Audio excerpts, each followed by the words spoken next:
За манай өнөөдрийн эрдэнэрх нэвтрүүлэг эхлэхэд бэлэн боллоо. Манай өнөөдрийн нэвтрүүлэгт урилгаар Монгол Улсын шинжлэх ухааны академийн түүх археологийн хүрээлэнгийн археологийн төвийн эрдэм шинжилгээний ахлах ажилтан Алтан гэрлийн ангитар оролцож байна.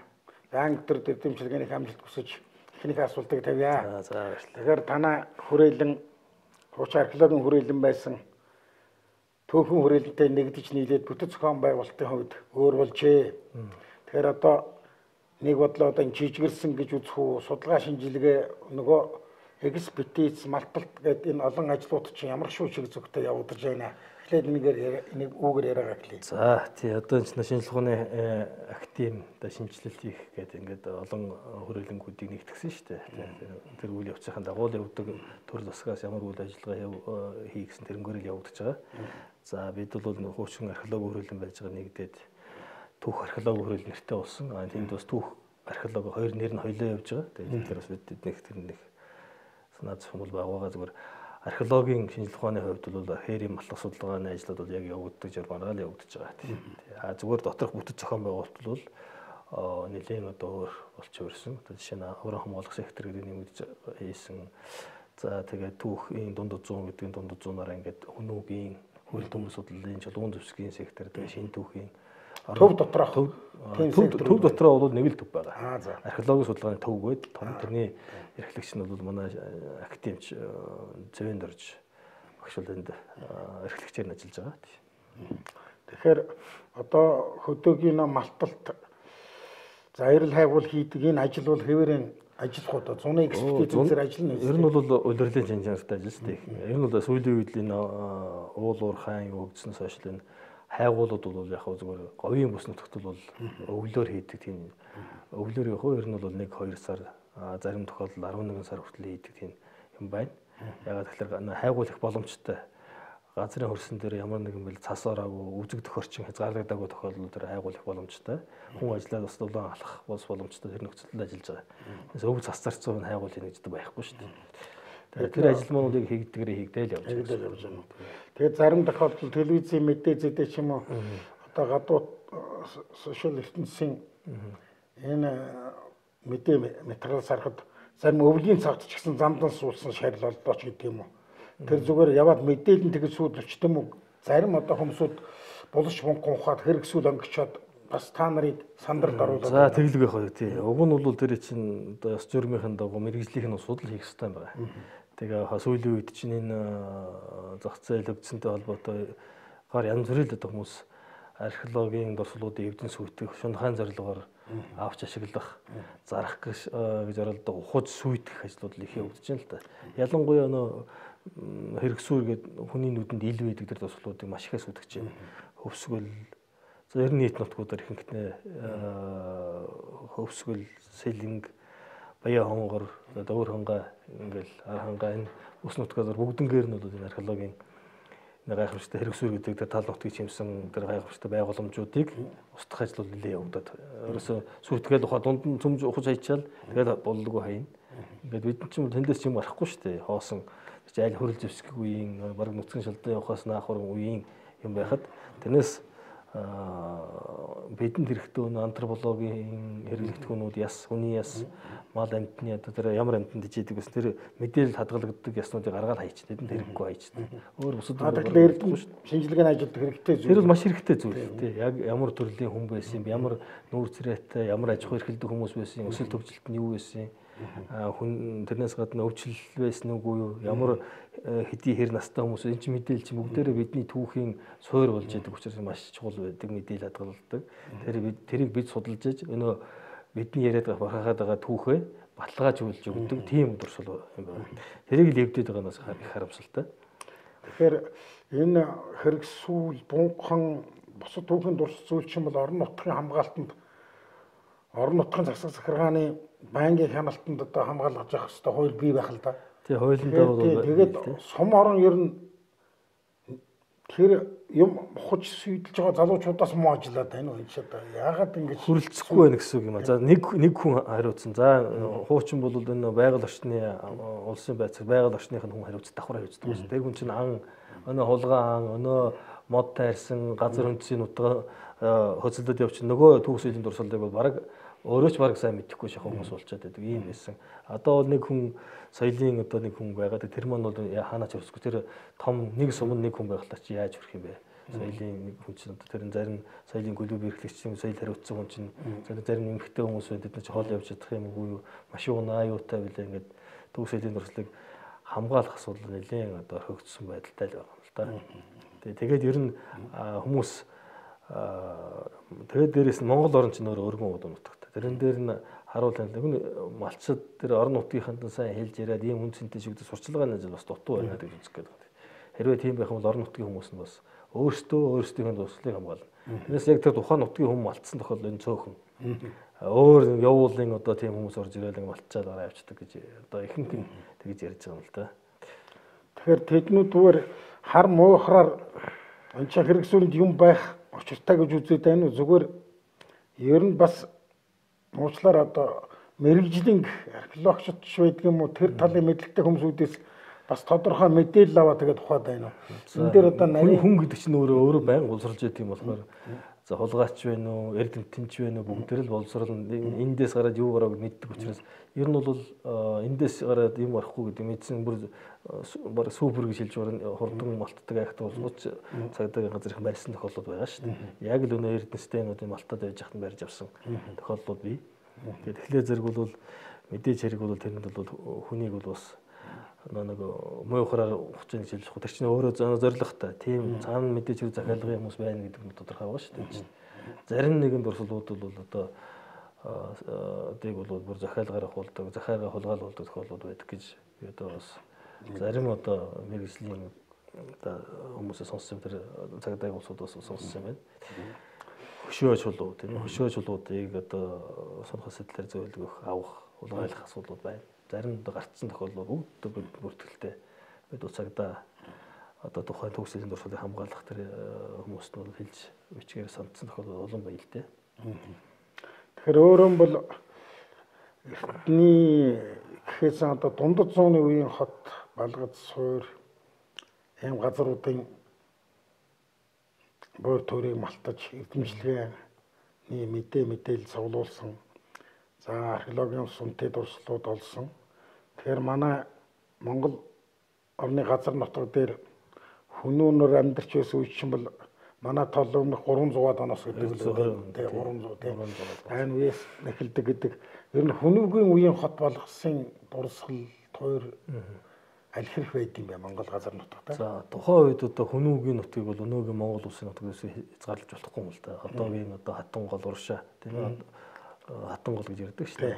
Шаргуурны их чинь тийм ээ. Одоо өөр Монголын нугат тэр орчин гэсэн. За тэрнээс тэгээ баруун тийшээ явах юм бол одоо энэ Алтай нурны цаатал одоо Хинжээний наадлын хэсэг тийм ээ. Казахстаны их тал орно шүү дээ. Зүүн тийшээ бол энэ Хянганы нурны цаатал юм бас энэ Манжуурын тал орох шүү дээ. Энэ өргөн нутагт эзэлжсэн хүний гүрэн бол тэнд олон хотын дурслууд бол байна. Тэр үед хамаардаг. Хожим дахиад сойрхшил соёл иргэжтэй улсууд дахин давхар ашигласаар гад эдэн үед аврахтай чадвар байх шүү дээ. Монгол нутагт бол тэд дурслуудын ихэнх нь бол нэлээд хэдэн дурслууд байна. За одоо Төв Монголын нутагт гэх юм бол Шуутан голын хэрэм гэж байна. Тэгээд энэ Лүнгийн дөрвөлжин гэж байна. За тэгээд энэ Хинтийн нурууны орчин болохоор зэрэг энэ Тэрэлжийн дөрвөлжин, Бүрхийн дөрвөлжин, тийм Байдалгийн голын хэрэм, Өндөр дов, Гуа дов гэдэг ийм хэдэн хотууд байна. Тэр том хэмжээтэй хотууд. Тэрний орчинд бол одоо аж ахуй эрхэлж байсан газар тариалангаас гадна өнөө хүчтэй болохдоо хамгийн хэрэгтэй төмрөө боловсруулж байсан. Төмрийн зуухнууд байна. Зэвсэг зүгээр төмрийн хөдрийг боловсруулад төмөр хайлуулах зуухнууд байна. Манай одоо Эрдэнэ залууны Ис Цэрэн гэдэг залуус яг энэгээр одоо Лачингаа хөв зохиолч бидний хөв Ис Цэрэн гэдэг залуус яг энэ чиглэлээр ажиллаад бас тэр олон төслүүдийг малтаж байна. Тий. Японтой хамтарсан төслийг тэр төмрийн найрлага энэ зуухыг яаж хийдэг вэ? Тэр бүх талаас нь судалсан байна. Ер нь тэр судалгааны юмс үзэхэд бол хүмүүнээр бол төмрийг хайлуулах үнэхээр одоо чадал эрдэмтэй байжээ. Тэр нь бол зүгээр ч нэг жоохон хэсэг төмөр биш юм. Хэсэг том газар эзэлсэн хэмжээний төмөр хайлж авах чадвартай байсан байна гэдгийг харуулсан байна. тэр үед хөөрөг байсан байна. Маш том хөөргөөр хөөрөгдөөд үлээх одоо тэр вентилятор маяг том хөөрөг гэж ярьдаг шүү дээ. Дахны хөөрөг. Тэр том хөөргөөр хөөрөгдөж тэр модны нүүрс ашиглаад төмрийн хөдрийг боловсруулаад төмөр гаргаж байгаа. Төмрөө дахиж боловсруулаад зэр зэвсэг хийх тийм хүчтэй. Тийм ч учраас өнөөнөр бол Төв Азийн цээжинд өөрийнхөө хүчрэг эзэн төрний байгуулсан юм учиртай. Тэрнийг бол баталгаанууд их болдож байна. Дан ганц хэрлэн голоос авс олдохгүй. Энэ бол өнөө гайхамшигтай хар хором хотын маань орчноос одоогийн хар хорин сумын нутгаас олдож байна. Тэр хэрэн тэндээс л мөн одоо яг тэрнтэй ижилхэн төмөр хайлуулах зуухнууд төмрийн одоо үйлдвэрлэлүүд бидээс олж илрүүлээд байгаа. Зэвсгийн үйлдвэрлэлээс гадна одоо өшөө аж байдлын шинжтэй тийм жижиг хар үйлдвэрүүд эрхэлж ирсэн улмар аль хэрэг байдаг юм.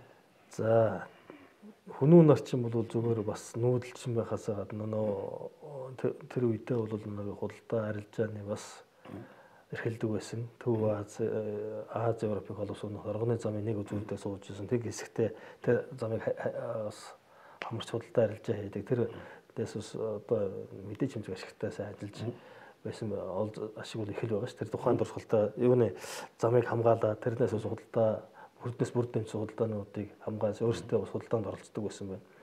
Тэр тухайн үед байсан одоо грек бактерийн одоо харилцаж байсан тэр олдвор ноён уулын болсноос олдлоо. Перстэй харилцаж байсан харилцааг тодорхойлох нь гайхамшигт хэвснүүд болдлоо. Персийн одоо хаадын Перс хэвснүүд. Перс хэвснүүд. Одоо Перстэй тэр хэвс байхгүй. Тэгэхээр зөв хүнүүгийн ноён уулын дурсгал бол бусдын эртний үндсэнтэй дурсгалыг хадгалсан дурсгал болж байгаа. Тэгэхээр зэрэг бол гайхамшигтай байна тийм. Грек ромын мөн гайхамшигтай дурсгалууд тэндээс олдож байна. Шаазангууд энэ голмод хүнүүгийн голмод гэдэг газраас одоо доктор Эрдэнэбаатарга матлахаар олдлоо тийм ээ. Энэ алтан мөнгө мэдлэлтэй том тэрэгний чимэглүүд хааны мөнх олдсон шүү дээ. Голмод 2 гэдгээс. Энэ мэтэр үзэх юм бол тухайн үедээ бол хөгжлийн хувьд маш дэвшингүй тухайн үеийнхэн одоо технологиг сайн эзэмшсэн.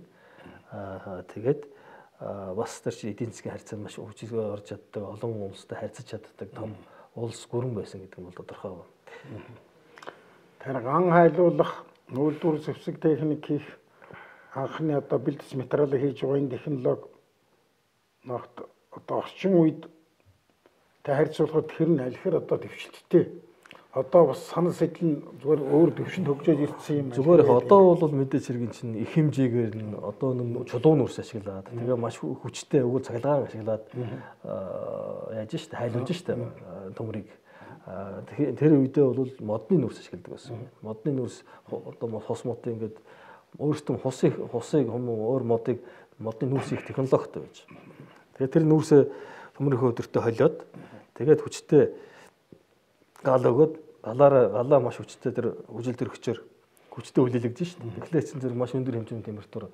Одоо ч тэр үлээдэг технологи байгаа л байх л да гэж бодоод байна л да. Гэхдээ тэгэлгүй яг тэр чинь үлээдэг технологи одоо цахилгаан болохоос үлээдэг технологи байж тэр агаартай байж ижил төмөр хайлна шүү дээ.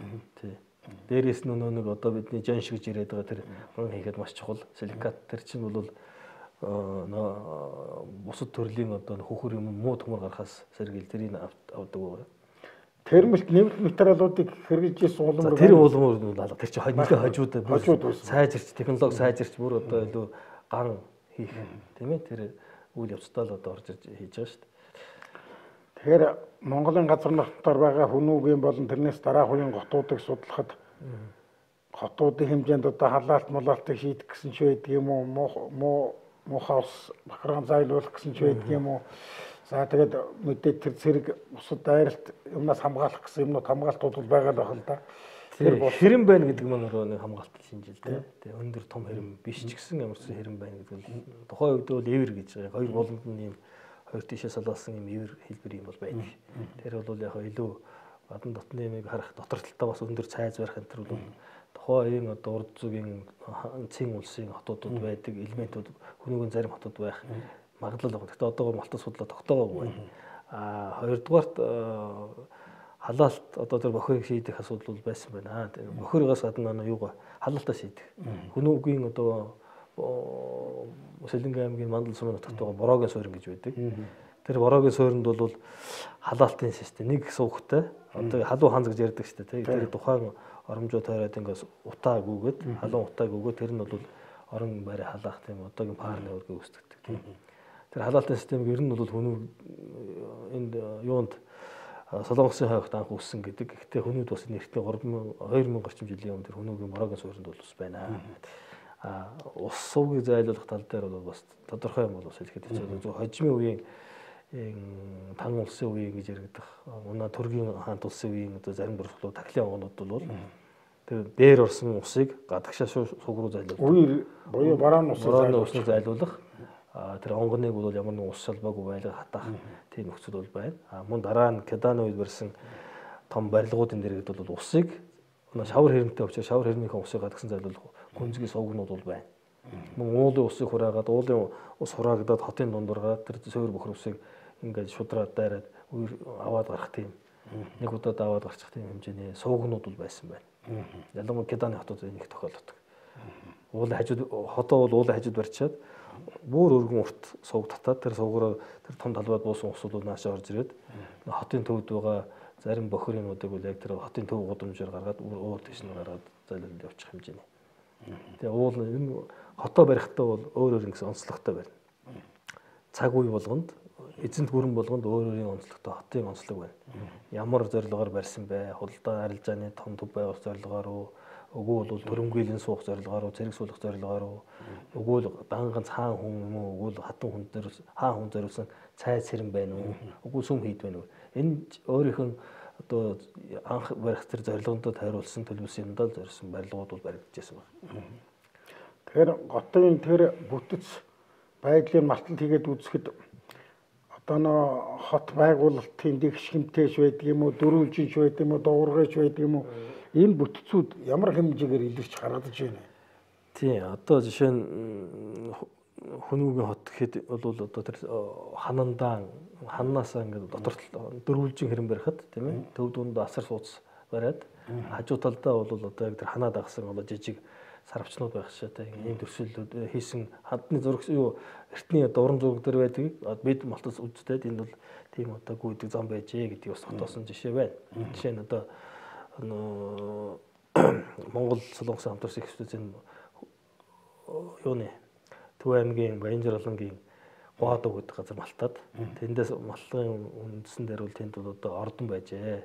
Тэгээ сэрүүн ордон, зүүнний ордон байжээ гэсэн тийм дүгнэлтүүд хийсэн байна. Энд доктор Эрдэнгийн бичсэн юмнууд дээр бас тэгж гарсан бий. Тий. За тэгээд хожимын үеийн одоо орд цайзууд бол үнэхээр хамгаалттай, өндөр хэрэм цайзтай. Ялангуяа уйгурын гэж үздэг тэр цайзууд уйгураас өмнөх төргийн хаант улсын зарим цайзууд маш өндөр хэмжээтэй. Гаднаас хүн ороход одоогоо хадгалагдсан 5 м орчим. Тухайн үед бол тэр хөл 5-аас 6 7 м өндөртэй. Одоо 7 м-гээ бодлоо 3 давхар байшин, 2 давхар байшин шиг. 3 давхар байшин шиг баг өндөр байх нь шүү дээ. Ханаа. Тэгээ тэрний дотор чи өндөр бас тусдаа барьсан ордон цайзтай. Төв дундаа бол та бол мэдж байгаа уйгурын ордуу балик гэж нэрдэг. Хар болгос гэж одоо юуны Аранга аймгийн Хотон сумын нутагт байдаг тий. Хотонт гэдэг бүр өстөл жинхэнэ эртний хот байсан газар л да. Тэр чинь их том хот. Энэ бол 40,000 км² талбай үйлсэн. Том хот байсан тий. Тэгэхээр хүн амын нягтрал сэргшилт энэ төр нь одоо энэ хотуудын малталтыг хийж яхад ер нь тэд орчим хүн энэ сурвалжийн мэдээлэл дүүцүүлж байна л да. Сурвалжийн мэдээлэл за байнгын 20,000 зэрэг суудаг байсан. Тэр нөхдүүдийг бол одоо тэр өөр ус нутгуу шилжүүлэхгүй тариалан эрхлүүлнэ, барилгын ажил хийлгэнэ гэдэг ингээд суулгаж байгаа. Удааны хотод. За тэгээд нөхдүүд бол тэр чин дотроо бол олон төрлийн хүмүүс байгаа шүү дээ. Нөгөө нүүдэлч нь очиж за энийг барь гэдэг тэрнгээр нь барахаас нөгөө нөхдүүд өөрийнхөө сандаа одоо барьна гэж байна. Төлөвлөсөн юмныхаа дагуу барьна. Таасаа төлөвлөлтөж асуулаа. Гэтэл ялангуяа энэ хотыг төлөвлөхдөө бол заавал нэг юм тэг гортыг татдаг байсан нь мэдэгдэж байгаа. Дахиад тэрний дээр нөгөө өмнөх байшин нуурахад өмнөх тэр сувгаас сэтрэхгүйгээр яг тэрний дотор л яг барина. Баг зэргийн өнцөн зөрсөн ч гэсэн яг л тэр тэг гортынхаа дагуу шуурмынхаа дагуу бусад байшингууд баригдах шүү дээ. Ялангуяа тэр чин толгой гэж болгосон Булган аймгийн Дашинчлан суманд байсан байгаа. Тэрийг малтах явцад бол яг тэр бол хэд хэдэн удаагийн давхар барилга барьсан нураад дахиж барьсан байгаа. Тэгэхэд л тэр бол дахиад өмнөх чиг гортгоо яг давтаж тэрнгөөр барьсан байна. Тэр чинь дээдлийн үе дахиад төрний дээрх дахиад хоёр барилгын давхар үе шүү дээ. Тэрний доотлолт аяг давхцаал өнөх суурийнхаа харалдаа давхар яг тэр тийг хажуудлынхаа сувгнаас хэтрэхгүй сувгийнхаа гадна талд тэгээд дотор байгаа муу юмнууд нь тэр сувгаар дамжаа тэр сувгаар сая дээр хэлсэн гадагшаагаар дөөр нуур л орж ирж шээд ийм зохион байгуулалт байдаг. Тэгэхээр энэ хотууд бариална гэдэг чинь барилгын материал гэж их чухал юм бэ. Тэр барилгын материалын үйлдвэрлэлийг явуулж ясан тоос усгаж ясан ч байдаг юм уу? Бусад барилгын материалуудыг бэлдэж ясан тийм улмөр алхир байдаг юм байна. Тийм. За ер нь бол ихэнхдээ бол тухайн үеийн одоо хүнүүгээс агуулаад тэр дээврийн баарыг бол баарын дээвэртэй байж. Тэгээ шал нь бол тэр шалны хавтан гэдэг чинь филата шиг хэлбэртэй дөрвөлжин юм шигтгэмэл чулуугаар хийгээд байсан өшөө юм аа. Чулуугаар хийдэг байсан. Чулуун зам хийдэг байсан. Чулуун зам нь бол хавтгай нэг сланц гэж ярьдаг тэр цуурдаг чулуунуудаар хийдэг байж, голын хайруудыг шигтгээд хийдэг байж. Одоо манайхан бас хэрэгжүүлээд байна шүү дээ. Энэ дөрвөлжин чулуу шигтгээ зам байсан юм. Тэрнтэй адилхан замуудыг бас хүнүүгийн одоо зарим хотоос илэрч байна. Тэр нь тэрэлжин дөрвөлжинд байна. Ордон чулуугаар хийдэг. Ордон биш ээ. Голын хайр чулуугаар. Хайр мөлгөр чулуунд байна шүү дээ. Тэгээ босоогоор нь хийгээд энэ шигтгээд тэгээд газуугаар нь модул тухай үед модон хөвөлт байсан биз. Тэрийг шигтгээ зам хийгээд явсан тийм байна. Тэр нь бас уламжлаад бүр хожуу энэ 17 дугаар зууны үе 18 дугаар зууны үед энэ 300 Эрдэнэзүү хийдийн барилган дээр бас ажиглагдаж байна. Одоо 300-ийн дотортлын шал бол ваар тэгээд голын хайр хоёрыг холиод хийсэн тийм сайхан хээ агуулж гаргаад хийсэн зам байгаа шүү дээ. Одоо хэрвээ очиж үзэх юм бол 300 дотор ороод явхад бол тэрийг бид доктор баяр тэргүүт усууд тэр малтаж гаргаад тэнд бас судалгаа хийгээд яг сайхан сэргээгээд өгсөн байх. Тэгэхээр энэ хот байгуулаад байгаа улсууд чинь баяр нь Монголын хуучин түүхийг хараад байгаа ч гэсэн одоо хар хоригны нийслэл усан ориглууртай байсан, ногоон байгууламж энэ төр байсан гэдэг тэр эртний хотуудаас энэ талын улмөр алхир тийм заавал тийм ер нь та усан байгууламж хэлээ тийм усан байгууламж ногоон байгууламж мод хад тарьдаг барьдаг юм байна. Газраа сонгоно. Эхлээд бол газар сонголт гэж маш актер нарийн өгдөө шүү дээ. Хот байгуулах газар. Одоо ч гэсэн монголчуудын саяхны бол уламжилт нь байна. Тэр судрууд бас байдаг байна л газар шинждэг. За газар шинжихийн тулд өөрөө мортой бол үзэх л газар шинжиж явах нь шүү дээ. Тийм. Хамгийн ойрын жишээ нь бол энэ алтан твшийн хөндөд энэ Улаанбаатарыг байгуулахад нэг шинжээч нар явж байгаа нэг өвгөнтэй дайралцсан гэдэг шүү дээ. За тасрахгүй минь хадаг нэгийг бариад нэг бүх уулс усаа нэрлээд өгсөн домог үе тийм ээ. Яг тэрнтэй ижилхэн сонгодог аргууд. Эхлээд нөгөө газар сонгоод салхиагаар ус оймод одоо барилга барихад хөрөмжтэй хот байгуулах хэмжтэй дээрээс нь нүүдэлчдийн малын бэлчээр гэдэг маш чухал. Ус маш чухал тийм ээ. Хичсийгэр хот барьсан гэсэн чинь тойроо сүм хийд барьсан гэсэн тойроод мал үлчих. Заавал тийм байж таарч байгаа. Тэгэхээр зэрэг бол тэр газар нь тохирсон газар нөхдүүд бол ирээд бол яг сонгох газар ухаад үзэх нь бай. Газар ухаад үзээд эхлээ нэг юм тогоо харин газар малтаж үзчихэд эргүүлээ шороогоо хийх нь байна. Шороогоо хийгээд дэвсгэлээ зүг шингээд орчих бүр ингэж ижигсэх өө зэрэг газар байна. Дахиад эргэлээд өөр газар ухаад овоогоо дараад эхлэв энэ чээр нав хатуу газар байна. За нөгөө нөхөд шороогоо эргээд гаргаад тавьчаад ус идэг юм байна. Ус ихлээр зэрэг яах вэ гэхээр нөгөө чинь усан шингэчихэл энэ ус шингэждэг газар байна. Нөгөөт нь усыг шингэхгүй бол энэ ус шингэдэггүй газар. Ингээд газрыг тэр байдлаар шинжих нь байна. Зөвхөн орчин гэхээс газрын хатуулаг сэрэгжилтэй байшин барилгуу суух уугүй юу намагтай намаггүй тэр бол бүгдийн шинжиж ягаад тэгээд сонгосон газар бол барих. Энэ бол бас тухайн мэдлэг ухаан байна л да. Бүр эртнээс уламжилсан хотын уламжилалтай хот барих, барилга барих уламжил байсан гэдгийг харуулж байгаа. За дээрээс нь тэр та газар сонгохдоо тэр бүс нутг нь ямар вэ? Нэгдүгээр төрөөс малын бэлчээр. Малын бэлчээр бол зайлшгүй. Энэ одоо эртний хотууд байгуулсан газар болгонд бол мэдээж хэрэг олон үед уламжилсан одоо барьсан нэг хэсэг байхгүй байсан ч гэсэн дахиад эргээд тэр газараа барьдаг. Ямар ч бас тэр юм бэ гэхлээр зэрэг бол тэр нутаг бол үнэхээр нүүдэлчин тэгээ газар тариалан хүмүүс одоо тэр ирсэн хүмүүс амьдрахад хамгийн тохиомжтой газруудад л дандаа хот суургуудыг барьсан байна. Энд бол орхины хөндөй зайлшгүй орно. Орхины хөндөй, туулын хөндөй, сэлгэн мөрний хөндөй тэгээд хэрлэн голын хөндөй бол харахгүй орж байгаа юм л та. Хэд хэдэн үеийн барилга байгууламжууд тэнд барьсан байна. Тэнд дондос хамгийн онцгой нь бол орхины хөндөй. Хүнүүгээс Монголын одоо саяхны хүртэл одоо ч хот суурин амьдарч хүмүүс амьдарч шээ. Тэгэхээр тэр хүмүүсүүд тэр эртний хот байгуулж ирсэн хүмүүсүүд газрыг их гайхамшигтай судалсан гэж үзэхээр хамгийн үржилсэнтэй хамгийн одоо олон үед монголчууд ашиглаж байгаа юм газруудад хот байгуулж исэн гэдэг нь харагдаад байна даа. Харагдаад байна. Тэрнээс гадна энэ шүтлэг бишгэлэн тэр тал нутгийг эзлэн суусан хүмүүс яг тэр хамгийн үржилшинтэй газрыг эзэл сууж ижил хүчтэй болно. За тэр төмрийн ордтой бол тэр нь байх нь байна. Мал маяг таргалдаг жилийн дөрөв ганцод болсон ч тэнд мал үржээд олон болдог тэр газраад хүчтэй байдаг. Тэр хүчтэй газрыг эзлэхийн тулд хоорондоо тэмцдэг байсан. Байгалийн нөөцтэй газар. Байгалийн нөөцтэй. Тэгээд одоо юу гэдгийг бараг л бомбын орон гэж байгаа шүү дээ. Бур салхитай сэрсэр салхитай тийм. Бур бороотой. Тэр чинь бол халангүй дарах хүтэнгүй. Өшгүй мөнхөө 25 настай. Тэр домогт гараад байгаа юу туйл гараад байгаа юм бол тэр нөхөн нүүдэлчдийн өөрийнх нь сэтгэл зүйд байгаа тэр газрыг л хэлээд байгаа хэрэг л дээ. Тэгэхээр бол энэ бол хот байгуулалтын хувьд ч тэр нүүдэлчдийн өөрийнх нь оршин тогтоох тэр нүүдэлчдийг эзэлж явах газрууд аль аль вэ гэдгийг шууд зааж өгч байгаа хэрэг л дээ. Орхны хөндий тэр гайхамшигтай газруудын бол нэг яа харахгүй орхны хөнд бол юм л дээ. Тэгээд Чингис хаан энэ хинтийн энэ уулны наад Сэнгүүр орх орчинд байж байгаа. Тэгээд нийслэлээ шууд орхны хөндий шилжүүлж байгаа шүү дээ. 1220 онд бичээстэй ч бол болцсон шүү дээ.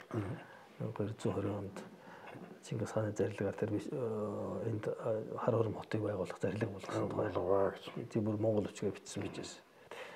Тэгэхээр энэ том хотуудын ойролцоо одоохонд үнд металл олдуулж яасан ч гэдэг юм уу. Ер нь нүүрс гэдгийг чинь түрүүн ашиглаж ийсэн юм уу? Ер нь тэр хотуудын үед юм хүмүүс байх юм уу? Үнд одоо металл олдуулж ийсэн юм байх юм уу? Нүүрс гэж та хэлээ. Нүүрсийг бол Марко Полог өндрөө шүү дээ. Шатдаг чулуу гэдэг. Бас Йоаны үед чинь өстой сони юм шатдаг чулуу гэж байх юм аа гэдэг. Тэгээ яг тэр үед л чулууг ашиглаж байсан. Нүүрс ашиглаж байсан байна. Тэгэхээр зураг сони боос тэр чинь тэр үедээ нүүрс ашиглаж байсан.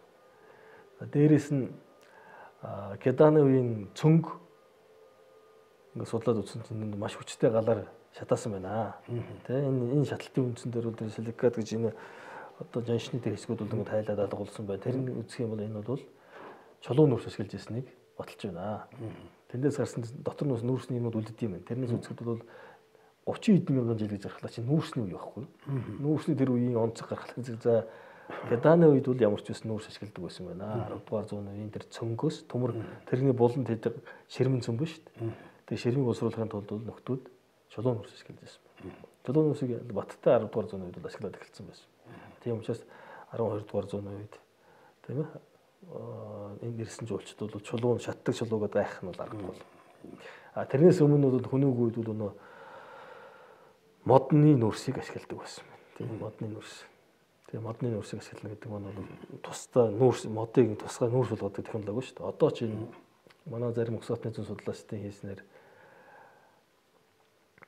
Ховд аймгийн Эрдэнэ бүрийн сум нутагт тийм бас модны нүүрс боловсруулах технологи одоо мөр хадгалагдаж байгаа юм байна. Тэр эрт үед хадгалагдаад байсан тийм нүүрс боловсруулдаг 100% байсан юм байна. Тэрийг бас олж судалсан байна лээ.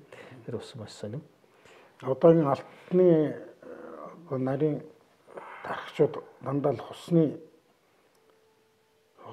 одоо цогондор маш хүчтэйгээр хөөргөөр үдээж байгаад л алтмалтай хайлуулад хийгээд байдаг юм байдаг төвдөөч гэсэн технологи юм. Энэ бол бас тэр уламжлалтай юм байх гэдэг.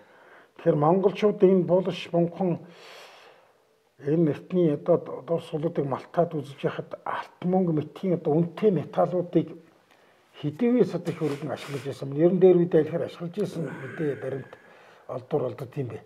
Эртнүүд эрт шүү. Эрттэй яг ямар ч эзэнт хүрэнтэй холбоотойгоор хүнүүгийн үед бол энэ чинь хүнүүгийн одоо хаадын ус олдсон юмуд үзэх юм бүгд л алтаар яасан. Тэр байтга төмөр дээр татаж алтаар бүрж хийсэн байна. Алтан дотор чулуу шигтгэгээд одоо эрдэнэ чулуунуудыг шигтгэж хийж исэн байна. Энэ бол тухайн үедээ бол тэр дархны урал ямар өвчтэй өгсөн бэ гэдгийг бол харах нэг юм. Тэ? Тэгээд тухайн үедээ мэдээж хэрэг бол хамгийн үнэтэй металл бол алт, хаш, мөнгө. Эрдэнэ чулуунууд байна шүү дээ. Одоо хүнүүгийн юунаас гихчил одоо нөгөө Афганистанд байдаг ганцхан тэндээс л олддог ганц эрдэнэ чулуунууд хөх чулуу бол олдсон байгаа шүү дээ. Хүнүүгийн булснаас олдож байгаа. Зөвхөн одоо ч гэсэн Афганистанд л байдаг чулуу. Тэндээс ирээд авцгаа тэнд өөрийнхөө эзэн ноёны тэр чимгэлд нь хэрэгжилж шүү дээ. Тэ? Жишээ нь бол одоо манай ойролцоох юм бол байгаль нуурын орчим бас хашийн орднууд байна. Сүлтэ залгаа тэр хэсгүүдээс бас эрт үедээ олдворлуулж байсан тийм ухамлууд байдаг юм байна. Зэсийг бас олдуулж ирсэн, шууд хайлуулж ирсэн тиймнүүд байна. Одоо манай оюу толгойн орчимд ч гэсэндээ эртний зэс хайлуулж ирсэн 10 зэс гэж ярьдаг тиймүүдээр хайлаад ирсэн хаягдлууд байна. Тэр юмнуудаас хийсэн тухай энэ тухайн геологчд нь болсон байна. Манай археологч дахиж судалж үзээд тэр үед бол өнгөт металлуудыг бол олдуулж ирсэн байна. За түүнээс ч өмнө хүрлийн үед бол олдуулж ирсэн түүх байдаг. Тэгээ ер нь бол энэ төмөр хайлуулах энэ технологи бол хетитүүдийн дунд үсээ тэгээд төв задарсан гэж үздэг шүү дээ. Хетитүүд бол маш сайн одоо хүрэл болоод төмөрийг боловсруулдаг гэсэн. Тэр технологи бол хүрлээс хетитүүдээс сарсан гэж үздэг. Тий, ойролцоогоо бараг 2400 жилийн өмнөөс төмөрийг боловсруулад гэсэн. Холимог болоод гэсэн төмөр дээрээ нэг юугаараа зэсээр ингэж ороогоод эдлүүдээ хийдэг байсан байна. Тэгээд тэр бол нүүдэлчдүүд бол тэр чинь нүүдэлч тэрнгээр нөө скипүүд бүгдээ тэр орчинд байгаа улс чинь тэр технологиг аваад Төв Азад ирсэн гэсэн үг л дээ. Хотуудыг одоо тойр балгасыг судалж яхад эртний хаадын бол шунхан бол яг хотынхаа төвсөд оршуулсан барьсан байдаг л ба. Ерөнхийдөө нийтлэг одоо тийм оршуулгын газар бол шунхан хотынхаа ойролцоо байж юу ер нь онцгой жирийн иргэдийн оршуулгууд бол хотынхаа ойролцоо байгаа. Хаад ноёдынхаг бол тухайн үед тонж эвлэл сүйтгэжсэн төр сурвалж юм байдаг шүү дээ. Буул шунхан хаад өвдөх юм бунхныг онгоныг очиж сүйдэлсэн байгаа шүү дээ. Доромжилж авахгүй нөгөө улсын өрсөлдөгчнөр тэглээ зүг маш нуудаг болчих гэлж байгаа. Нуугаад ихэлсэн маш гүнзгий оршуулдаг болоод ихэлсэн. Тэр бол хүн орохоор нууцтай, онсон сайлтай, үн илсэн сайлтай орж хэлснүүд нь урсаад ирээд дарж алдаг юм. Тийм хийдэг болсон байна. Тэгээд тэр бус нутагтаа хэрвээ хаан хүн оршуулсан бол хэдэн жилээр нь тэндээ хүм суулгаад харуулад байдаг тийм ээ. Тийм харуул хамгийн сүүлд гүнжин сумын хүртэл одоо харуулын отгийнхан байсан шүү дээ. 30 дон хүртэл байсан тухай байгаа шүү дээ. Тэгэхээр зэрэг буул шунхныг харуулдаг улсны манаач дархнууд бол тахилга хийдэг дархнууд байсан байна. Тэгээд жирийн иргэдэн болшууд мэдээж хотод байгаа амьдарчсэн ямар төрлийн хүмүүс байсан бэ, ямар юу идэлдэг байсан бэ гэдгийг л үзэх боломжтой. Мэдээж тэр өнөө том хаад ноёд шиг алт мөнгө байх нь бол барах байхгүй гэсэн үг шүү дээ. Жирийн иргэд гэдэг маань бол одоо тэр үед байсан одоо ядуу хүмүүсийн оршуулга байж болно. Жирийн хүмүүсийн оршуулга бол ойролцоо бол байдаг. Сандан шуусан шарил олдлоо гэдэг одоо бас нэлээл хэдэн жил янз янзын газраас солдуур гэхээр л да. Тэгэхээр зандан шуусан шарил бол ямар нэг хэмжээгээр бас дээдстэй холбоотой байна. Бас онцгой хүм байсан гэж үнс байна уу? Тий, одоо оршуулгын зан үйлтэй холбоотой байна л да. Нэг нь бол зориудаа зандан шуулж байна. Нөгөөх нь байгалийн өөрийнх нь хадгалагдсан нөхцөл зандан одоо хатмал хүм болгож хувирж байна. Арьс устай нөр сармуус төрхөн хэвээр хадгалагддаг тийм байна. Арьс махтагаа байж хатцсан байдаг. Одоо морцолж байгаа гэсэн үг шүү дээ. А нөгөөх нь зориудаар нурууг нь хадаад одоо дотор нь эмийн ургамлууд тэгээд ингэ хийдэг. Хатаадаг, зандан шуулдаг, давслаад хатаадаг юм ийм аргууд бол байна. Тийм учраас бол энэ зандан шуулсан оршуулгууд бол дотор хоёр төрөл байна. Нэг нь байгалийн өөрийнх нь цагаагаар хадгалагддаг тэр оршуулгад хадгалагдсан нөхцөл байдал тэгж хадгалж байна. Нөгөөх нь зориудаар нөгөө хүнийг л хатааж оршуулж байгаа гэсэн үг. Яг төргийн түүхэнд бол ингэж гарч байгаа шүү дээ. Намар өвөл өксөнийг бол хавар оршуулад зүүн өксөнийг бол намар насвар сүүнийг бол намар оршуулдаг. Тэр чинь нэлээд хурд хугацаанд тэр хугацаанд яаж хадгалах вэ? Тэгэхээр хатаан дандаа шуулна гэсэн үг шүү дээ. Тэгж л хатааж оршуулж байсан тохиолдлууд байна. Зарим нэгэн болохоор ялангуяа скипийн базиркийн булснаас бол тэр нурууныг нь хадаад тэрийг дахиж ойсон тийм мөр арьсанд нь байгаа шүү дээ. Нэг алтай гүнж гэж яриад байдаг. Оросын холбооны улсад туугаас малтсан оршуулга Аржааны Акалагын булс энтрээс олдсон юм бол дандаа тэр зориудаар зандаас шуулсан байна. Тухайн тэр чинь бол баг харилцан хүн олж доормол гэж судалгаар гарсан байдаг шүү. Галланд судалсан байдаг. Тэгэхээр Монголын ноёд хаадын болшнаас тэр зандан шуулах хад хэрэгэлдэг ургамлын төрөл зүйлийн үлдэгдэл үлдсэн юм олдсон барьсан тийм шинүүдээ байдгүй. Тийм ер нь бол Монголын их хаадын болшил болдог шүү дээ. Ер нь бол зүгээр хаад язгууртнуудын болшил бол мэрсэр олдож л байна. Гэхдээ бол тэр нь бол ус тэр болгон тэр зандан шуулсан хэлбэр төрх бол байхгүй байна. Байхгүй. Ялангуяа оны л одоо энэ ганцны олдож болгосон. Өнөө их хаадын болшин хүм бол нэгж болдог байгаа шүү дээ. Маш сайн нуусан байна. Тэгэхээр зэрэг бол тэрийг нэгдүгээр монголчууд нөө хаад дээдлэх хамгаалах тэр нууц юм байна. Сэтгэл зүйд нь бас тэр бас шүтэх дээдлэх юм байна. Тийм учраас тэрэнд бол нэг одоогор бол цаг нь болоогүй гэдэг юм тэр малтах шинжлэхийн хүнд бол төдийлөн идэвхтэй гарсан юм алга. Ер нь бол зүгээр тогтооё гэсэн саналтай улсууд бол их байна. Хайгуул хийж үзээд ийм тэр бүсдэг байх, энэ бүсдэг байх. Тэгээд манай эзэн төрний маань хаан Чингис хаан ч нөр дэлхийн одоо энэ Аз Европыг одоо тухайн үед бол дэлхийг эзэлсэн хаан байсан учраас бүх улсууд л манай хаан гэж одоо баталж шээ. Зөв төрсөн газар унсан газар угаас усан бол асалцах арайч болов уу хэл та. Тэгэхээр Чингис хааны хүүхд түүхийг дурдж ярьж хасана ахад Чингис хааны нэртэй холбогдсон жижиг хотууд суурин балгасууд бас байсан байх. Энэ талаар одоо шинээр тодруулагдсан зүйлүүд байд юм уу гэхэд одоо Монгол нутагт бол Чингисийн нэртэй бол хэд хэдэн газар байна. Одоо хот сууринтай гэхэд хот сууринтай. Жишээлбэл Чингисийн дөрвөлжин гэдэг одоо Сүхбаатар аймгийн Сүхбаатар сумын нутагт байна. Зүгээр энэ дөрвөлжин шорон харимтай зүгээр энэ цэргийн хотууд зүгээр цэргийн сүүлийн цэргийн хот. Тэгээ монголчууд ч энэ том юм бол Чингистэй холбоод нөгөө сүүлийнх нь ноёнтой холбодог. За өсгөл орчимд байгаа эрт үедээ ч байна уу тухайн үедээ ч байна тэр хотууд шууд Чингүн живийн хот суурин Чингүн живээр нэвээ Чингүн живийг явчихна. За болгон одоо энэ өвөр хангай энэ орчим болохоор зэрэг цогтгон тайжийн морины уяа цогтгон тайжийн малгас гэдэг ингээ явчихна. Тэгээ ингээл цогтгон тайжтай нөгөөд холбоод явчихна. За бүр эртний Геданы хот байсан чинь цогтгон тайжийн малгас гэдэг. Энэ ч нэг яг тухайн үеийн хэдийн үед тэр хүмүүсийн мэдлэг хадгалагдаад ирвэ гэдгээс харж байгаа. Нөгөө талаар нь бол нэг зуртнуудынхаа юм ингээл одоо дээдлж байгаагийн шинжилтэй ихс гэж үздэг тэр ихсгэл хэтрүүлэг гэдэг шиг тэр тэнд бол байгаа. Одоо яг тэгэж бас Чингисийн гэсэндээ холбоотой Чингисийн далан гэж байна. Чингисийн хэрэм гэж байна. Энэ бол Монгол Чингисийн далан нэртэй 5 газар байна. Нэг нь Сүхбаат энэ Дорн аймгийн нутгаар орж ирээд явсаргаад 3 загална Баян цагаан аваа дайрсараад Норивлон хүрээ Норивлонгоос наашаа Хинтээ аймгийн өмнө дэлгэр Жаргалт хаан Дэлгэр хаан гээд хөдөө арлаар ингээд орж ирээд уршаа Баян Жаргалангаар орж ирээд ингээд орж ирдэг том шорон далан байна. Яг ингээд далан байна. Тэрэнд бол Хинти Дорн аймгийн нутагт байгаа хэсэгтэр нь бол 18-аас 12 км тутам нэг дөрвөлжин цайз байна. 20-20-ийн харьцаатай, зарим нь 30-30-ийн харьцаатай, 40-40-ийн харьцаатай. Ихэнхдээ 50-аас доош юм харьцаатай хэрэм байна. Цайз хэрэмж дөрвөлжин нэг талдаа үүдтэй хэрэм. Мянган цай гэсэн. Тэр нь дандаа хэрмийнхэн дотор талд өмнө талдаа. Тийм хэрэм байна. За нөгөөх нь болохоор зэрэг энэ Сүхбаатар аймгийн Эрдэнэ цагаан сумын нутгаар орж ирж байгаа.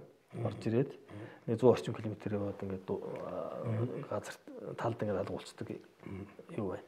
Бас нэг хэрэм байна. Яг ижилхэн шороогоор ингээд нэг талд нараад нэг талд гуутай ийм шорон далан юм да. Тэр далан байна. За тэр далан бол уршаа ус хэтийлгаар явцдаг. Хоёулаа хэтийл гардаг. Нөгөө тэр 3 дахь нь болохоор зэрэг өмнө говийн нутагт байдаг. Хамбогд сум тэгээд Баян цаг ноён Баян далайн нутгуудаар дайраад бас уртлын хил руугаа явцдаг маш урт бас нэг хэрэм байна. Тэр бол онцлог нь далан юм. Гэхдээ хэрэм шиг барьсан чулуугаар хэрэм шиг барьсан газар байна. Загаар бас усгоо тэрийгэ шороогоор дарсан газрууд байна. Тэрний өмнө талд нь бас дахиад хэрэм байна. Тэр нь бас нэг 15-аас 12 км тутамд дөрвөлжин хэрэмнүүд байна. Дөрвөлжин тэр нь бол 100 харьцаатай, 90-90 харьцаатай. Арай юунаас том байгууч. Тийм хэрэм байна. За нөгөөх нь болохоор зэрэг энэ Өмнөгүй аймгийн араар хам хонгор сумын урдуур гараад цогцож одоо 5 толгойн уурхай байдаг эснийг араар гарсаар явсараад нэг 200 орчим километр үргэлжлээд бас балархаас нэг хэрэм байна. Энийг бас Чингисийн далан гэж хэрэм гэж нэрлэдэг юм байна. Далан гэж нэрлэдэг юм байна бас. Тэр бол газрын зурагт бас бүдэг бодог тэмдэглэгдээ тэнд үлдсэн байна. За нөгөөх нь Алтай нуруунд Алтайд бас байна. Ховд аймгийн Эрдэнэ бүрэн сумын нутаг шижигтийн хавцлалаас явсараад бүр юуны хар нуурын гараар баруун талаар гарч явсараад тэгээд энэ манхан сум босоод цэцэг сумын чигт ингээд уршигаа явсан нийтдээ нэг 200-300 орчим километр үйлсэн тийм бас өндөр шорон далан байна. Тэгээд эндээс гарсан онцог дээжэр бол тэр бол нэг одоо бас 1200 орчим жилийн өмнө гэсэн дээж гарсан. Тэр бол одоо төргийн үедээ төргөөр үед холбогдож байгаа. Чингис хаанаас бол өмнөх үеих байна. Нөгөөх би хамгийн түрүүндээ хэлсэн тэр хэрэм бол Кеданы үед холбогддог олон орны эрдэмтэд судлаачид бас бичиж хевлээд байна. Өмнө нь бол Алтан улсын хэрмээ гэж үзэжсэн. Гэтэл чинь бол Кеданы олдвор хэрэглэлтөнд бидний судалгаач чинь Кеданы үеийн олдвор хэрэглэлтөнд гараад байна. Тэр бол маш урт гүнзгий хол явж байна. Тэр бол явсараад одоо яг Монголын төв хэсгээр ороод явсараад энэ Кеданы хотуудад дайрч явсараад Өгийн нуур гэж байдаг шүү дээ. Архангай аймгийн Өгийн нуур сумын Өгийн нуурын зүүн талаас орж нийлж байна. Тэрнээс цаашаа үргэлжлээд дахиад өөр хэрэм гараа явчихжээ. Тэр нь Орхон голыг чигээрээ доош явсараад Булган аймгийн Урбан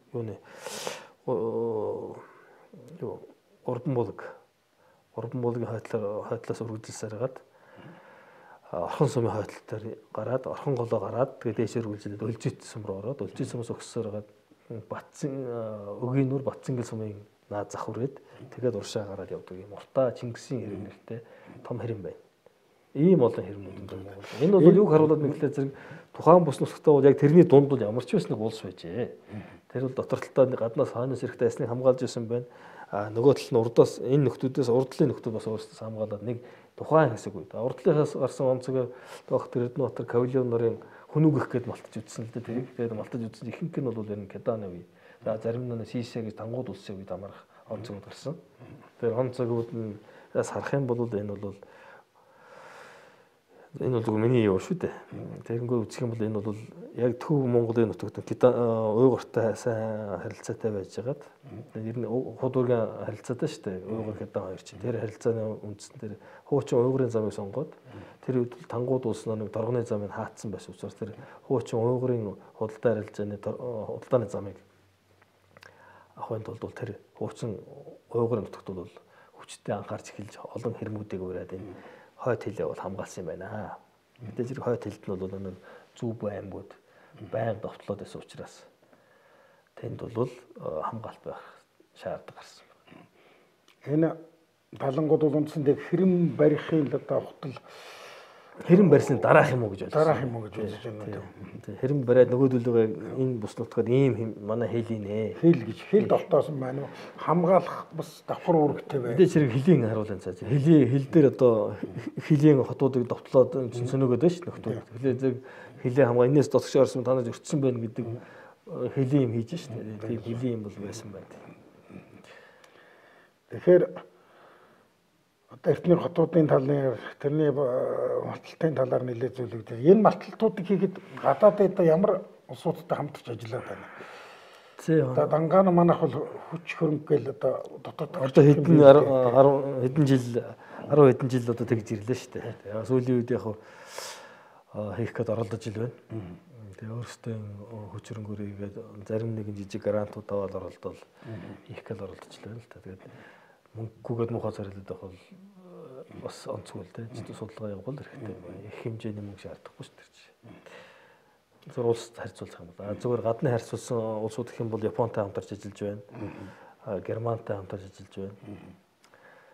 За тэгэл хотод бол нэр нь хотын судалгаанд бол энэ хоёртой ихэнх гол Оросуудтай хамтарч ажиллаж байгаа. Манай шүтээсийн багш Эрдэнэболд гэдэг залуу байдаг ш та таних багт. Тэр Оросуудтай хамтарч ажиллаж байгаа. Сүүлийн энэ Владивостокийн Каратин гэдэг Оросын эрдэмтэн бий. Тэнтэй хамтраад.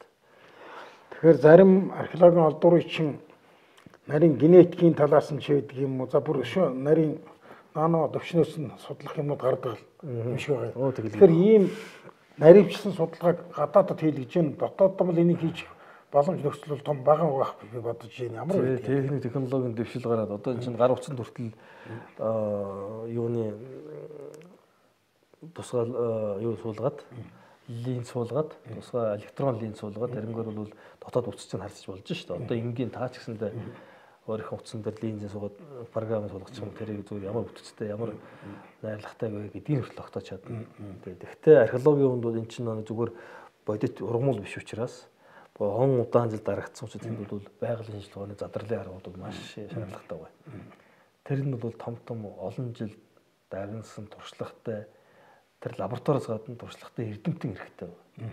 Тэр эрдэмт нь бол өөрийнх нь туршлага тэр задрал тооцооны үндсэн дээр бидэнд онцгийг дотороо гаргаж өгч байна. За C14 тэр нэг хүчил юуны нөөц төрхсийн задралаас гадна изотопын арга гэж изотопын цацрагийн арга ба шүү дээ. Тэр цацрагийн арга бол маш шаардлагатай. Тэр онцог тогтоон бусад юмнуудын бүгдийг хийн хоорондоо харилцаа уядлаа хамаадлын ус гаргана. Энэ бол маш чухал. Энийг бол манайд одоохондоо хийж чадахгүй байна. Тэр мэдээж Германы, Японы том эрдэмтдүүд бол хийж чаддаг шүү дээ. Энэ чинь өөрийн лабораториудаа хөгжүүлсэн учраас. Манай гэсэн тэр лабораторийг хийх юм бол тэр задралын аргуудыг хийх юм эрдэмтэд байдаг лаборатори байхгүй. Жишээ нь одоо их сургуулийн цөмийн физикийн усуд бол тэр юуны задралын аргуудаар технологи тэр бүх дистрасс эзэмшсэн хүмүүс байдаг. Тэрийг оруулж ирэхэд бас мөнгө хэрэгтэй. Жинхэнэ мөнгө үл энд хэрэгтэй. 5 тэрбум ч болдгийг юм тэр маш үнэтэй ш тэр лабораториуд нь бол.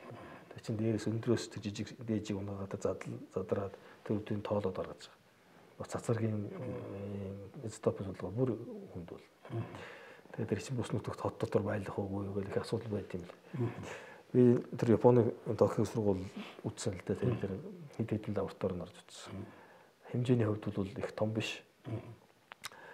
Ихтэй бол бас байгаа ш. Тэр чинь том хэмжээний өөрийнх нь задралын том лабораторийн өөрийнх нь ажиллах зарчмууд байна.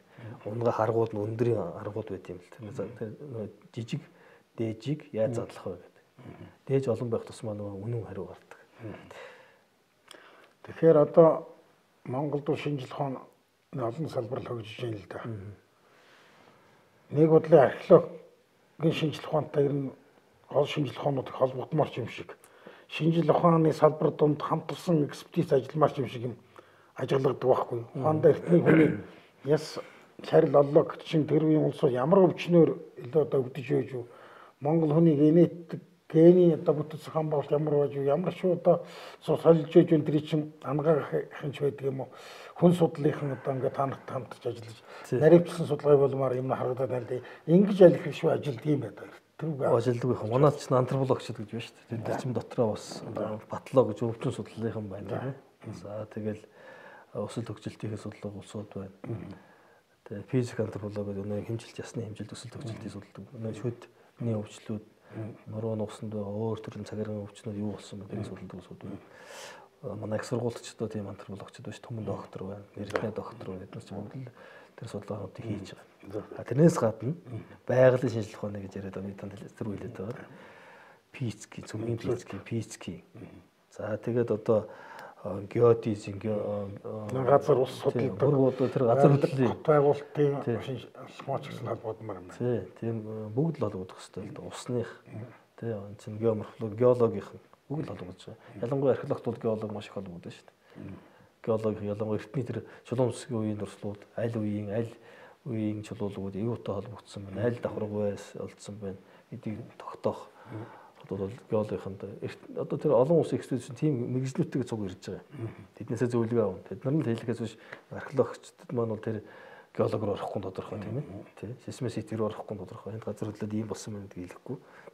Одоо манай ч гэсэн тэр хамтрах үйл ажиллагаа эргээд явагдаж байна. Тэгээд аман зохиолынхантай бид нар холбогдно. Хэл шинжилгээнтэй холбогдно. Нэр тэмээнийхэнтэй бид ярихаас арга байхгүй шүү дээ. Одоо жишээ нь одоо шинэ үг болоод ороод ирлээ. Одоо тэр чинь орчуулад юу гэж хэлэх юм. Энэ мэтлэнгээр бол манай шинжлэх ухаанд эргээд бол хамтарч ажиллах нөхцөл үүссэн байна. Тэгэхдээ бол биедэх байдал байхаараа л байх шаардлагатай шүү дээ. Тусдаа бодлогоор баригдаад явах хэрэгтэй. Тэгэхээр яг эдгээр шинжилгээний та нарын тайлан би уншиж үзсэн биш. Нийт ард түмэнд хялбарчилсан хэлбэрээр энэ талын эмчмэл баг хүрч байгаа юм л да. Ухаанд ангаах ухаанд хуучны жишээл нь хаанаас олсон шарилаас монголчууд эртнээс одоо хэдийн үеч гэдэг шүдний өвчнөр өвдөж исэн байна. Тийм өвчин их дархмал байж ингээд монгол хүний генетикт бол тэрвээс генд бол тийм үеэс өөрчлөлт орсон ч байна гэдэг юм уу. Идэж явах хүнс тижээл нэг хүртэл юм байсан байна гэдэг юм. Тэр шинжлэх ухааны баримтчгууд байдаг л байна. Нийт одоо танин мэдүүлэхийн ертөнцийн ховор байгаа учраас би нэг хилавшин. Одоо сүүлийн үе чинь тэр талаараа та нарын судлаад байгаа археологийн тэр мундаг олдвор тэгээд тэнд хийсэн судалгаа шинжилгээг бусад шинжлэх ухаануудын хүмүүсүүдэд айлхэр ашиглаж хамтарч ажиллах гэж ашиглах юм зөндөө байх шиг санагдаад байна. Тэгээд яг бидний гарсан одоо тайлан сэлтүүд ба шүү дээ. Тэгээд өнөө биетээ олоод ирсэн дурсгалууд маань хүний антропологийн хэрэглэх төрөнд бүгдээрээ байна. Хэрвээ шаардлагатай гэж үзэх юм бол эндээс тэр хүмүүс манайхтай ирээд үзэх боломжтой шүү дээ.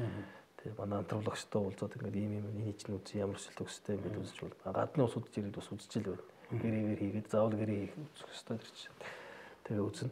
Тэгээд олон нийтэд сурчлах талаар бол бас үзэсгэлэн гаргаж ил байна. Хэд хэдэн үзэсгэлэнүүд гаргасан шүү дээ. За талын дайчин мөртөө Германы элчилээд ямтай хамтраад гаргасан, Францтай хамтраад Монголын ус хэлгээд ингээд хэд хэдэн үзэсгэлэнүүд гарч байгаа. Хүмүүс манд айран үзэх нь юу вэ? Том кинонууд бол хүнүүн нарч гэдэг юм тийм ээ. Тэгээ хүнүүгийн хар хорны эртний хар хоримж гэдэг юм богино хэмжээний кинонууд гарсан байгаа. Монгол телевизээс бас гарсан. Телевизээр хэд хэдэн сугаар бас гарсан. Гэтэ хангалтгүй байгаа нь үнэ. Тэгж бид нөгөө маллага хийгээд ингээд тэр нь чинь тодорхой хэмжээ хөрөнгө мөнгө шаардлагатай. Хэрвээ телевизийн маань бас ингээд сонирхох юм бол дараас нэвтрүүлэг хийвэл бид бас дуртай л юм шүү дээ. Тэгээд яг тухайн маллага дээр нь ажиллаад яг юу гараад байна гэдэг юм. Одоо сүүлд контент гэж их ярьдаг болж тийм нэг хэсэг яг тухайн чиглэлээр нь хийсэн баримт кинонууд бол одоо хийгээд гарах юм бол бидэнд бас энэ хамтран ажиллахад бол боломжуудад бий л дээ. Тэгэхээр яг энэ тэр үзэсгэлэн ингээд юм бол хүн гадна талаас нь харж байгаа юм л да. Тэр дотоод мөн чанарын дэлгэд тавих асуудал бол одоо бол цаг нь болцсон байгаа юм. Ягаад гэвэл одоо хүмүүсүүд бол өнгөнөөс харахаас илүү дотоод мөн чанар руу орж байна. Яг бол хүмүүсийн боловсрол, соёл, мэдлэгийн хүрээ өргөцсөн учраас энэ олдуураас энэ юу одоо яагаад байгаа энэ одоо ангаах ухаан юуг нь авч болмоор юу одоо харагдаад байна. Антропологийн шинжилгээгээр юу илэрсэн энэ мэтийн наривчлсан юмнууд нь чухал санагдаж шинжлэх ухааны хялбарчилсан зохиолууд гэдэг юм да тийм хэлбэжэнд бол юм дэлгмээр санагдаад байдаг юм. За шүүмжлэлийг хүлээж авах. Энэ шүүмжиж байгаа асуудал шүү. Нийт ард түмэнд бол ийм одоо талын та нарын ажлыг ойлгох гэсэн учиртай байна. Үндсэн нарийн дээр археолог гэдэг юу хийгээд байдаг газар ухсан баахан одоо улсуудын бус шумхан улсууд байна гэж ойлгох байгаа шүү дээ. Тийм ээ. Ямар учраас юм. За тэгээд одоо хувь эрдэмтдийн хувьд одоо ямар судалгааны ажилдаар ажиллаж байна уу? За бид сая ер нь өнгөрсөн жилүүд бол ихэнхдээ хот судлалаар л ажилласан л да. Энэ бол эртний хот, хар хором хотын судалгаа. За Кеданы чин толгойн болгосон судалгаа. Энэ ялангуяа тэр хотуудын судалгаанд их даван гарч ажиллаа. За сүүлийн үед бол яг энэ авуул уурхай ягаад зам барилга хөгжөөд энэ замд яг хууль эрх зүйн бүрдээд тэнд байгаа одоо ямар дурсгалуудыг эвдэс үүтгэхээр тэрийг нь бол хамгаалал урьдчилсан аврах хамгаалалт маллах судалгаа их тийм ажлууд хийгдсэн. За өнгөрсөн жил ихэд энэ юунд Ховд аймгийн нутагт нь бас шинээр зам тавьж байгаа юм байна. Тэр замынхын дагуу археологийн дурсгалуудыг малтах явцад маш сонирхолтой олдвор болсон.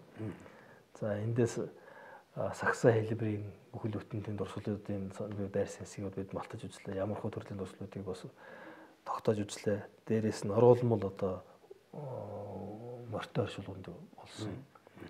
За чандралсан оршуулга гэж ярьдаг яг ялангуяа төрөв уйгурын үед холбогддог тэр оршуулгын жинхэнэ бодиттой нэг оршуулга бол болсон. Тэр бол одоо тусгай савнд чандрыг хийгээд тэр дотор нь бол хүний өөрийнх нь шүдэн байж гшээд. Энэ бол ер нь бол яриад байдаг болохоос яг бие дээр олдсон юм байна. Энэ бол маш гайхамшигтай. Яг бол нээлтийн маргааш нартай вэ гэж би өөртөө гэж бодож байгаа. Манай залуучууд байна юу гэж бодох юм байна. Энэ бол бас их шинэнд болох маш сонир олдвор болцсон. За ихэнхдээ бол энэ морьтой оршуулга морь дагуулад оршуулсан эмээл хазаартамаар оршуулсан оршуулга бол Туркийн үед холбогддог боловч энэ сүүлдээ бол Монгол эзэнт гүрний хөртлөөр үргэлжилсэн тийм том соёл юм байна гэдгийг ойлгож байна.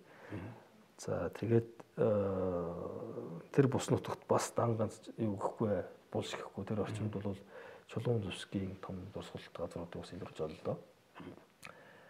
Палеолитийн дунд дээд палеолитийн үеийн дурсгалуудыг бол энэ юуны болгодгоос хашаатын давны натлаас бол тийм газар шинээр болж тогтоож байгаа. За тэрнгөөр эртний хуучин даваа зам жим явдаг байсан талаар бас угсаатай зүйн судалгаа, сүүгэн сурвалжийн судалгаар энэ эртний худалдааны зам явдаг байсан байна гэдгийг тогтоосон.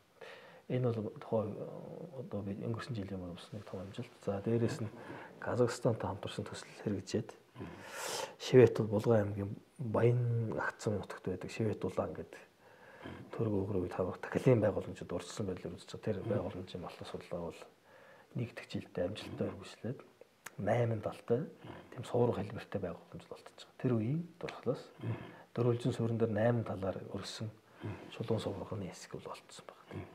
А мэдээж нэмээд хүн чулуунууд бол гарч байна. Хүн чулуун арслан, домгийн арслан, за тэгээ нэг олон овгийн тамхтай гэрэлтгч энэ төр уучин байсан. Судлаачил 60-аад оны үеэс бүр 1912 оны үеэс Рамстед гэдэг хүн улсын тэр дурслыг бол бид бас өргөжлүүлэн судлаад явж байгаа. Тэгэхээр судлаач мэдрэмжлэгийн ажилтнууд энэ 1 жилийн шийдэг юм уу 2 жилийн ч юм уу 3 жилийн хугацаанд ингэж өөрийнхөө оюун ухаан мэдлэг боловсролоо дайчилж олсон энэ олдууруудаа тусгай ном болгож тайлбартай зургтай өргөтэй эрдэм шинжилгээнийхээ одоо өөрийнхөө үзэл бодлыг илэрхийлсэн юм хэлбэрээр хэвлүүлэх боломж аль хэрэг гэдэг юм. Тэг ер нь бол төсөлтэй байх хэрэгтэй тэгжиж л хэвлэн л дээ. Ер нь бол хэвлэх юу бас арцсангүй юм чинь сайжирсан байна. Хэвлийн чанарт сайжирсан байна. Хэвлэх нөхцөл байдал сайжирч байна тий. Тэгээд бид бол аль болох тэр дурсгалууд олон нийтийн хүртэл бол эрдэмтдийн самар төрөх өөрийн үзэл бодлоор тайлангаа эрдэмшлэгийн ном зохиол болгож ивэл өгүүлэл болох хэвлэл дээр ажиллаж байгаа. За Монголын археологи жилдээ бүх үлдэн жилдээ явсан экспедицийг нэг удаа ямар ажлууд хийсэн бэ гэдэг тайлан маягтай тийм цагаан ном гаргаж байгаа. Тэр нь бол Монголын археологи гэдэг жилдээ бүх Монгол оршуу одоо ном сэтгүүл одоо жижиг сэтгүүл юм тавч тайлангууд хэвлүүлсэн жилийн ажлын үр дүнгийн тайлангийн сэтгүүл юм да, нэмэгтгэл юм да. Тавчлуудын эмхтгэл юм. Тэр дээр яг юу хийсэн бэ? Ямар хүмүүс ажилласан бэ? Юу болсон бэ? Бүгд орж байгаа. Монгол жилд хийсэн бүх ажлууд тэнд дотор орно. Тэрнээс гадна Монголын археологи гэдэг хуучин уламж сэтгүүлүүд манай хуучин археологи хөрөлнгөөс гаргадаг байсан. Тэр маань археологи гэдэг дугаараар гарч байгаа. Тэн дээр бол яг өөрөөх үзэл баримтлалыг шингээсэн өгүүллүүдтэй гаргаж байгаа. Тэрнээс гадна гадаад дотоодын олон судлалууд өөрийнх нь чиглэлээр эрдэм шинийн өгүүллүүдийг өчөж байна. За одоо чинь сүүлийн үед бол одоо энэ шалгуурууд үзүүлэлтүүд донд чинь peer review, Thomson Scopes гэх тийм нэр хүндтэй сэтгүүлүүд хэлүүлэхийг шаардсан цаанаас. Бид бол яг жилдээ ямар ч нэг тэр чинь англи хэлтэй заавал бичсэн байх хэвээр гадаадынханд зориулж бичиж штэ тэр чинь. Дэлхийд гаргахын тулд Монгол археологиг тэгээ тийм сэтгүүлүүд бас өгүүлэлүүд гаргаж байна. Ер нь бол аль болох л одоо судалгаа шинжилгээний үр дүнгуудыг бүрэн төгсөөр маань гэдэг нь зөвхөн одоо нэг ийм боллоо, тийм боллоо гэдэг биш тийм ээ. За энэ цаг үеийн тийм одоо байгалийн ажиллагаануудын үр дүнгуудыг нийлүүлээд за энэ торгон ихэл энэ дээр алтан утастай байсан ийм торгон нарийн телескопын одоо юугаар лабораторигаар шинжилсэн нарийн зургуудыг оруулаад ингээд хүнд ойлгомжтой энэ чинь нэг удаа л хийгээд юм чинь дараа дахиж хэвлэхэд бас хэцүү ш. Нөгөө юм дахиад тэр үе хадгалагдахгүй юу. Энэ маш их асуудлууд байдаг. Гэхдээ тэрийг даваад энэ олон дурслуудыг ямар юу байсан бэ гэдгийг сэргээгээд энэ чинь олдруулаад хаяхгүй шүү дээ. Сэргийн засвар гэдэг чинь бас тодорхой хэмжээний ажил орно. Цаг хугацаа орно. Биднээс тусдаа хамааралтай. Сэргийн хамаарлаг болоод сэргийн заслагчдын мэдл очиж байгаа. Тэгээ сэргийн заслагч нь анх юу байсан бэ? Ямар хэлбэртэй, ямар зорилттой гэдэг бас дахиад биднээс судалгаа аваад өөрсдийн одоо мэдлэг чадалтай толгуурлаад хадгалах, хамгаалах үгүй бүр сэргээгч чаддгүй мэхэд яг тэр хэвээр нь хадгалах, хичүүлэх ажлууд хийгдэнэ. Тэгэхгүй ингээл ухаал аяал ийм байна гэл шууд авчиад хайрцагт дэчгэн дэчгэн гэл задраад алгуулаа. Дахиад бид нар өөрсдөө сүйтгэгч нар болж өрөх байхгүй. Маш их хэмжээний ажил шаардлагадаг тийм. Одоо өөрийн шүгэнд жолон гарч байна. Бараг энэ миний тавих эцсийн асуулт юм шүү. Тэгэхээр уул уурхай хөгжиж байна. Уул уурхай хамт газар их ухдаг, археологчдоос илүү ч ухдаг. Хамгийн их үнэтэй юмрууд хэдэл хамгийн түрүүнд орж харуулдаг байна л да. Тэгэхээр одоо өнөөдөр Монголд археологийн шинжилгээ уул уурхайг дагаж явна уу? Уул уурхайн археологчдын үйл ажиллагааг дагаж үгүй чинь сонсож явна уу? За одоо энэ дээр одоо ямар за би ерөөсө танад энгийн тав бодвол археологийн шинжилгээний одоо ажилтдаг хичнээн байгуулга байна. Их сургууль. За шинжилгээний актив. Ингээд 2 3 хүн музей ингээд 3 4 хүн юм байна тий. За хичнээн уул уурхайн компани байна. Тэгэхээр хэн хэнийгээ дагуулж байна гэдэг нь шууд тодорхой тийм ээ. Тэр олонний тооноос хамаарна. Бид тэрийг үүсэхгүй шүү дээ. Яг зөвхөн хуулийн хуулинд бол зааснаар бол бид нар бол за энэ юг дурсгалыг энэ ашигт молболын хайгуулыг талбайд дурсгал байна уугүй юу гэдгийг магадлалж тайлбар авах уу? Тайлбар авнаа. Тэгэхгүй нөгөө лицензийн газар мөн чинь одоо зөвшөөрөхгүй шүү байх хэвээр хуулиндаа тийм заалттай. Бүр хуульчдгүй. Энэ талаар бол та нарыг дагаж байгаа юм байна. За. Энэ талаар бол дагаж явна тий. За зүгээр ашиглалтын явцад одоо бид бүр газрын гүний бүр доотхыг одоо чулуун үсгийн бүр эртний хүний тэр 2 3 4 5 метрийн гүнд байгаа юм бол мэдэхгүй шүү дээ. Экскаватор малтад байхад тэр дор байна уу мэдэхгүй. Жишээ нь одоо наривлингийн хүн биш. Тэр чинь бол наривлингийн хүн гэж Монголоос хамгийн эртний хүний толгойн гавлын яг энэ хэсэг нь олдсон шүү дээ. 30 мянган жилийн өмнө өндөрчсэн хүний яс шүү дээ.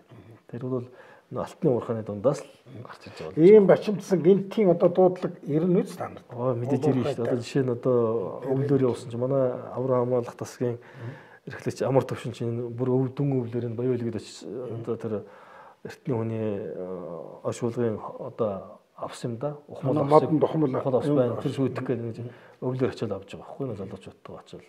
Энэ мөч гинтийн дуулах зөндөө юм шүү дээ. Жишээ нь тэр нэг чандралсан хүн гээл таярлаа. Тэр интеншн авахд бол заалшгүй бид нар очиод авахаас арга байхгүй. Ер нь мэрэгжлийн усууд нь хандаж мэрэгжлийн юм хийхгүй бол өөр усууд усууд нэг ховдыг авчвал доош нь малтахгүй ч юм архлаа зүг бол олон юм үлддэг хаягддаг. Тэрнээс бол бүрэн бус судалгаа болдог тиймнүүд байна. За ингээд бид хоёрын ярилцах цаг өндөрлөж байна.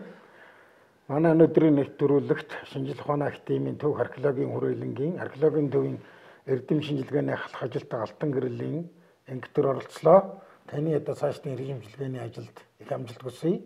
Үзэгчид та бүхэндээ аз жаргал сайхан бүхнийг хүсэж энэ удаагийн нэвтрүүлгийг өндөрлөе.